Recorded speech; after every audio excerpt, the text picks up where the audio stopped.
Hello all എല്ലാവർക്കും നമസ്കാരം. ഈ ഒരു വീഡിയോ കാണുമ്പോൾ തന്നെ നിങ്ങൾക്ക് ഈ സ്ഥലം ഏകദേശം എവിടെയാണെന്ന് മനസ്സിലായിട്ടുണ്ടാവുമല്ലോ. അതെ, നമ്മുടെ തൃശ്ശൂർ എക്സിബിഷൻ തന്നെയാണ് കേട്ടോ. തൃശ്ശൂർ എക്സിബിഷൻ കഴിയുന്നതിന് 2 ദിവസം മുമ്പാണ് ഞാൻ അവിടെ പോയിട്ടുണ്ടായിരുന്നത്. പോവില്ല എന്നൊക്കെ വലിയ കാര്യത്തിൽ തീരുമാനിച്ചിട്ടുണ്ടായിരുന്നതാണ്. കാരണം എല്ലാ പ്രാവശ്യം ഒരേ ഐറ്റംസും ഒരേ സ്റ്റോളുകളും തന്നെയല്ലേ കാണാനുള്ളത്. പിന്നെ എന്താ അത്ര വലിയ പ്രത്യേകത എന്ന് വിചാരിച്ചിരുന്നതാണ്. പക്ഷേ എന്താ പറയുക, പെട്ടെന്നെടുത്തൊരു തീരുമാനം. അതുപോലെ ഞാൻ ഒറ്റയ്ക്കാണ് കേട്ടോ പോയിട്ടുണ്ടായിരുന്നത്. ഞാൻ ആദ്യമായിട്ടാണ് എക്സിബിഷൻ കാണാനൊക്കെ ഒറ്റയ്ക്ക് പോയത്. അപ്പോൾ ഈ പ്രാവശ്യം പ്രത്യേകതയായിട്ട് എനിക്കൊന്നും ഫീൽ ചെയ്തിട്ടില്ല. സാധാരണ സ്ഥിരമുള്ള സ്റ്റാളുകളൊക്കെ തന്നെയാണ്. ഈ ഒരു വുഡൻ ബാംഗിൾ സ്റ്റാൻഡ് എനിക്ക് ഭയങ്കര ഇഷ്ടപ്പെട്ടു കേട്ടോ. പക്ഷേ പ്രൈസ് കുറച്ച് കൂടുതലായതുകൊണ്ട് അത് വാങ്ങാൻ തോന്നിയില്ല. എൻ്റെ കയ്യിൽ ഓൾറെഡി ഉണ്ട് പ്ലാസ്റ്റിക്കിൻ്റെ ഒരു ബാംഗിൾ ഇട്ട് വെക്കണ ഒരു സ്റ്റാൻഡ് ഉണ്ട്. പിന്നെ ഈ വാച്ചൊക്കെ ഈ ഒരു പ്രൈസിന് വർത്തായിട്ട് എനിക്ക് തോന്നിയിട്ടുണ്ടായിരുന്നു. ക്വാളിറ്റി ഒന്നും അഷ്വർ ചെയ്യാൻ പറ്റില്ല കേട്ടോ.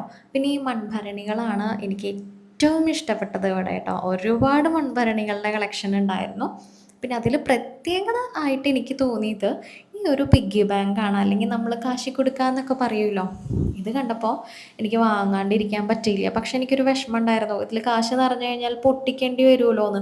പക്ഷേ അവരപ്പോഴാണ് എനിക്ക് കാണിച്ചു തന്നത്. ഇതിൻ്റെ അടിയിൽ ഇതുപോലെ ഒരു അടപ്പ് വെച്ചിട്ട് ഇങ്ങനെ ഫിക്സ് ചെയ്തിരിക്കുകയാണ്. അത് തുറന്ന് അതിൻ്റെ ഉള്ളിൽ നിന്ന് ക്യാഷ് എടുത്താൽ മതിയെന്ന്. അപ്പോൾ എനിക്ക് ഭയങ്കര സന്തോഷമായി. പക്ഷേ കാശ് ഇത് പൊട്ടിക്കുമോയെന്നൊന്നും എനിക്കറിയില്ല. അപ്പോൾ ഇതുപോലെ ഒരുപാട് കമ്മലുകൾ, ചെരുപ്പുകൾ ഇതൊക്കെ രാജസ്ഥാനിൽ നിന്നാണ് കേട്ടോ പറഞ്ഞത്. പിന്നെ ഈ പഴയകാല മിഠായിയൊക്കെ കണ്ടപ്പോഴേ ശരിക്കും പണ്ടത്തെ ആ ഒരു കുട്ടിക്കാലം ഓർമ്മ വന്നു കേട്ടോ. കാരണം ഇത്രയും അധികം ഇങ്ങനെ വേറെ എവിടെയും ഇങ്ങനെ കാണാൻ പറ്റില്ലല്ലോ. ഇങ്ങനെ എക്സിബിഷന് പോയാൽ തന്നെ ഇതൊക്കെ കാണാൻ പറ്റുള്ളൂ. പിന്നെ അവിടെ പോയപ്പോൾ 2-3 ആൾക്കാരൊക്കെ തിരിച്ചറിഞ്ഞു കേട്ടോ. വീഡിയോ ചെയ്യണ ചേച്ചിയല്ലേ, ഗുരുവായൂർ വിശേഷങ്ങൾ പറയണ ചേച്ചിയല്ലേ എന്ന് ചോദിച്ചപ്പോൾ ഭയങ്കര ഹാപ്പി ആയിരുന്നു ഞാൻ. ആൻഡ് ഈ ഒരു ഡ്രസ്സ് ഇത് നമുക്ക് വീട്ടിലിടാൻ പറ്റുന്ന ഡ്രസ്സാണ്. ഇതൊരു 350 എനിക്ക് ഓക്കെ ആയിട്ട് തോന്നി. പക്ഷേ ഇതും ഞാൻ വാങ്ങിയിട്ടൊന്നുമില്ല. ഒന്നും വാങ്ങരുതെന്നും വിചാരിച്ച് മനസ്സിനെ പറഞ്ഞു പിടിപ്പിച്ചിട്ടാണ് കേട്ടോ അവിടുന്ന് പോയിട്ടുണ്ടായിരുന്നത്. പക്ഷെ അവിടെ എത്തി ഇതുപോലെയുള്ള സാധനങ്ങളൊക്കെ കാണുമ്പോൾ ആർക്കാലേ വാങ്ങാതിരിക്കാൻ തോന്നുക. എന്നാലും ഞാൻ അധികമൊന്നും വാങ്ങിയിട്ടില്ല കേട്ടോ. പിന്നെ ഈ ഒരു ജൂട്ടിൻ്റെ ചുരിദാറൊക്കെ ഞാൻ വീഡിയോ എടുക്കുന്നുണ്ടെന്ന് കണ്ടപ്പോൾ അവരിങ്ങനെ നിവർത്തി എനിക്ക് കാണിച്ചു തരുന്നുണ്ടായിരുന്നു. ആൻഡ് ഇതിൽ ഈ ഒരു ചപ്പാത്തി മേക്കർ കണ്ടോ നിങ്ങൾ? ഇതാണ് ഈ വർഷം എനിക്കൊരു ഹൈലൈറ്റായിട്ട് തോന്നിയത്. കാരണം ചപ്പാത്തി പരത്താൻ മടിയുള്ളവർക്ക് ഈ ചപ്പാത്തി മേക്കർ തന്നെ ചപ്പാത്തി പരത്തും.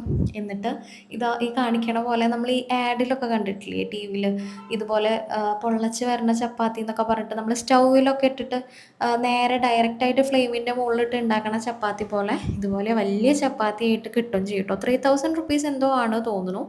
ആൻഡ് ഒരുപാട് ഗ്ലാസ് ഐറ്റംസും അതുപോലെ എന്തൊക്കെ വേണം അതിൻ്റെ ഉള്ളിൽ പോയി കഴിഞ്ഞാൽ അതെല്ലാം അവിടെ ഉണ്ട് കേട്ടോ. ഇങ്ങനെ കണ്ട് നടന്നാൽ തന്നെ സമയം പോവും. ഏകദേശം 1 മണിക്കൂറോളം എടുത്തിട്ടാണ് ഞാൻ ഇവിടുത്തെ കാഴ്ചകളൊക്കെ കണ്ടിട്ടുണ്ടായിരുന്നത്. ഈ ഡ്രീം ക്യാച്ചറൊക്കെ ഔട്ട് ഓഫ് ട്രെൻഡായി എന്ന് വിചാരിച്ചിട്ടുണ്ടായിരുന്നതാണ്. പക്ഷേ ഇപ്പോഴും അതൊക്കെ അവിടെ ഉണ്ട്. അതുപോലെ ഒരുപാട് കരകൗശല വസ്തുക്കളൊക്കെ ഉണ്ട് കേട്ടോ. ഗുരുവായൂരപ്പൻ്റെ കുറേ സ്റ്റാച്യൂസും ഉണ്ടായിരുന്നു. ഗുരുവായൂരിൽ നിന്ന് അങ്ങോട്ട് ചെല്ലുമ്പോൾ ഗുരുവായൂരപ്പനെയൊക്കെ അവിടെ കാണുമ്പോൾ അത് മനസ്സിന് ഭയങ്കര സന്തോഷം തരുന്നൊരു കാര്യമല്ലേ. അപ്പോൾ അതൊക്കെ ഒന്ന് നിങ്ങളെയും കൂടി കാണിക്കാമെന്ന് വിചാരിച്ചിട്ടാട്ടോ ഞാൻ വീഡിയോ എടുത്തിട്ടുള്ളത്. പിന്നെ ഈ ഒരു ഫ്രെയിം എനിക്ക് ഭയങ്കര സ്പെഷ്യലായിട്ട് തോന്നി. ഇതിൽ ഒരുപാട് സ്റ്റോണും അതുപോലെ ബീഡ്സും ഒക്കെ വെച്ചിട്ടാണ്. ഇതങ്ങോട്ട് പോരൊന്നുമില്ല എന്നാണ് ഞാൻ ചോദിച്ചപ്പോൾ പറഞ്ഞിട്ടുണ്ടായിരുന്നത് കേട്ടോ അവർ. അപ്പോൾ ഇതൊരു പ്രത്യേകതയായിട്ട് എനിക്ക് തോന്നി കേട്ടോ. ഈ വർഷം കണ്ടതിൽ എനിക്ക് 2-3 ഐറ്റംസ് ഭയങ്കര ഇഷ്ടമായതിൽ ഇതൊക്കെയാണ് ഉണ്ടായിരുന്നത്. പിന്നെ ഈ കമ്മലിനൊക്കെ 100 രൂപയാട്ടോ. ഗുരുവായൂർ ഇതിലും വിലക്കുറവാണ്. ഈ കണ്ണനെ എനിക്ക് ഭയങ്കര ഇഷ്ടമായി. കാരണം ഇത് 3D ആണ്. അവിടെ നിന്ന് ഇങ്ങോട്ട് നോക്കുമ്പോൾ കണ്ണ് തുറക്കുന്നതായിട്ടും കണ്ണടച്ചിരിക്കുന്നതായിട്ടൊക്കെ കാണും. പിന്നെ കുട്ടികൾക്ക് കളിക്കാൻ വേണ്ടിയിട്ട് കുറേ ഇതുപോലെ യന്ത്രൂഞ്ഞാലും അതുപോലെ വഞ്ചി എന്നൊക്കെ പറയില്ലേ, അതൊക്കെ ഉണ്ടായിരുന്നു. പിന്നെ ഇതാ തുളസിമാല, അതുപോലെ ഇത് പുരാവസ്തു ഉള്ളൊരു സ്റ്റോളായിരുന്നു. ഒരുപാട് സ്ഥലത്തത്തെ കോയിൻസ് ഉണ്ടായിരുന്നു അവിടെ. പിന്നെ പണ്ടത്തെ പണ്ടത്തെ ഒരുപാട് എന്താ പറയുക, കിച്ചണിൽ യൂസ് ചെയ്തിരുന്ന ഐറ്റംസൊക്കെ ഉണ്ടായിരുന്നു. ഇതൊരു കുടുംബശ്രീയുടെ സ്റ്റോളാട്ടോ. ഇവിടെ ഞാൻ പോയി വെറുതെ പോയി എന്തൊക്കെയാണ് നമ്മുടെ അമ്മമാരൊക്കെ ഉണ്ടാക്കുന്നതെന്ന് അറിയാൻ വേണ്ടിയിട്ട്. പിന്നെ മഴ പെയ്യുന്നുണ്ടായിരുന്നു. അതുകൊണ്ട് അധിക സമയമൊന്നും വീഡിയോ എടുക്കാൻ പറ്റിയില്ല കേട്ടോ. പിന്നെ എനിക്ക് ഈ ഒരു 3D ഷോ നല്ലോണം ഇഷ്ടപ്പെട്ടിരുന്നു കേട്ടോ. ഈ 3D ഗ്ലാസ് ഒന്നും വെക്കാണ്ട് ഇത്രയും പെർഫെക്ഷൻ ഇതിൽ കിട്ടിയപ്പോൾ പ്രൈസിന് വർത്തായിരുന്നു. 100 ആണ് കേട്ടോ ഇതിൻ്റെ ടിക്കറ്റിന് വന്നിട്ടുണ്ടായിരുന്നത്. പിന്നെ ഇതുപോലെ മരത്തിൻ്റെ ഒരുപാട് പുട്ടുണ്ടാക്കണതും അതുപോലെ കയ്യിൽ തവി എന്നൊക്കെ പറയില്ലേ, അതും കണ്ടു. ഇത് ഫിസിക്സ് കിളിയാണെന്ന് കേട്ടോ അവരെന്നോട് പറഞ്ഞത്.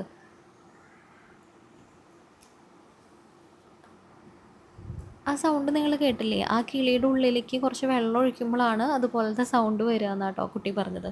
പിന്നെ ഇതാ നമ്മുടെ മെയിൻ ഗുരുവായൂർ ദേവസ്വത്തിൻ്റെ സ്റ്റാള് ഉണ്ടായിരുന്നു അവിടെ. അപ്പോൾ ഇത് കണ്ടപ്പോൾ ഒരു ഗുരുവായൂർക്കാരി എന്നതിൽ എനിക്ക് ഭയങ്കര സാറ്റിസ്ഫാക്ഷൻ ആയിരുന്നു കേട്ടോ അത് കണ്ടപ്പോൾ.